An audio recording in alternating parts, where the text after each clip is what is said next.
Update mga boss, update muna tayo. So ngayon hapon na. So medyo gabi na mga boss. Update muna natin sa inyo mga boss si Mama Pig, back free natin yun, no?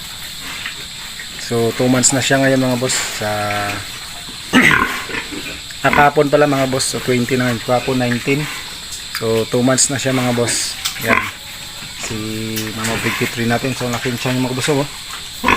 Laki ng tiyan niya boss, oh. Ang laki na ng tiyan. Okay, ang laki na ng tiyan niya mga boss. Yan, oh. Ang taba-taba niya na mga boss. Yan. Yan, update din natin.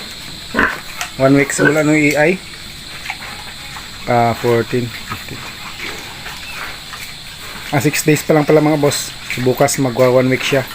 Simula nung na-EI natin. So si Mama Pig sa bana natin. Yan. So 1 week pa lang itong na-EI. Simula nung na-EI natin. Ito 2 months simula nung na-EI. So 2 months na yung tiyan niya.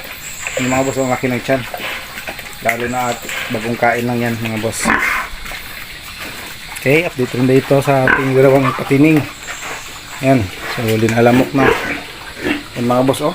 Ubos na ubos yung kanilang pagkain ng ating dalawang ito. Yan, so busog na busog rin. So nung isang araw kasi mga boss, ng mga kalipas na araw, nang hina ito ng kain.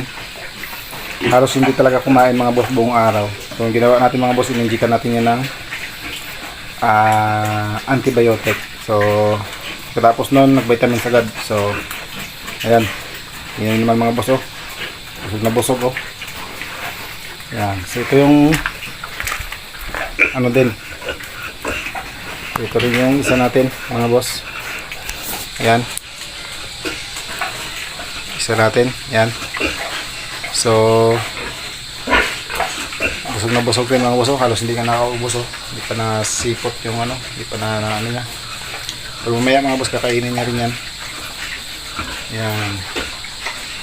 So yung gagawin natin, inahin sana ito mga boss pag matuloy.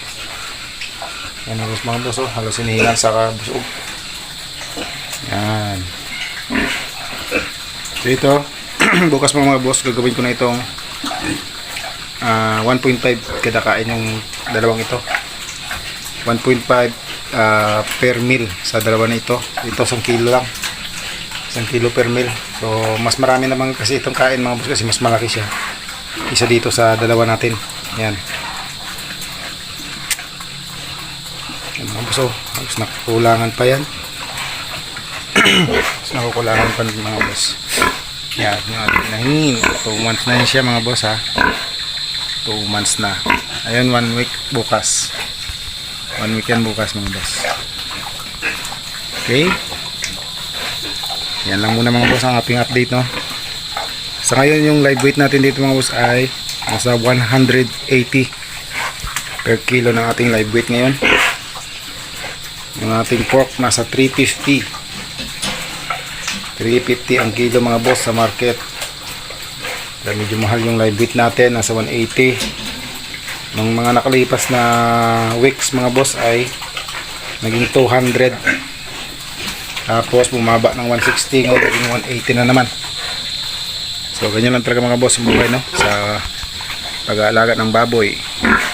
So pag matsambahan mo mga boss na mataas yung live weight, tsamba ka rin.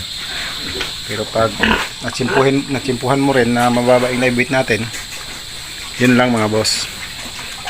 Iwan ko lang kung makakabawi ka or matatalo pa, no? Yan mga boss. Yan. So ito 2 months na. So sa ika 3 months niya mga boss, indikan natin siya ng iron. Siguro mga nasa 7 ml to 5 to 7 ml lang itong i-inject natin dito. I-iron natin to kasi yung mga nakalipas na nanganak siya ay maliliit yung kanyang mga biik, kasi nga hindi natin to na-iron lang. Pas niya na panganganak ay hindi natin siya na-injectan ng iron. So ngayon bibigyan natin siya ng iron mga boss sa ika 3 months niya sa November 19. So yung due date nito mga boss sa December 10.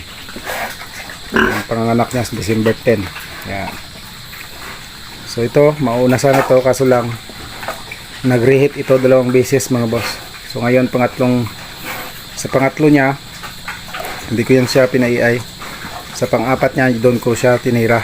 Yan. So ngayon yan mga boss, 6 days pa lang. Simula nung iay, okay? Yeah. Okay, so yun lamang mga boss. Thank you.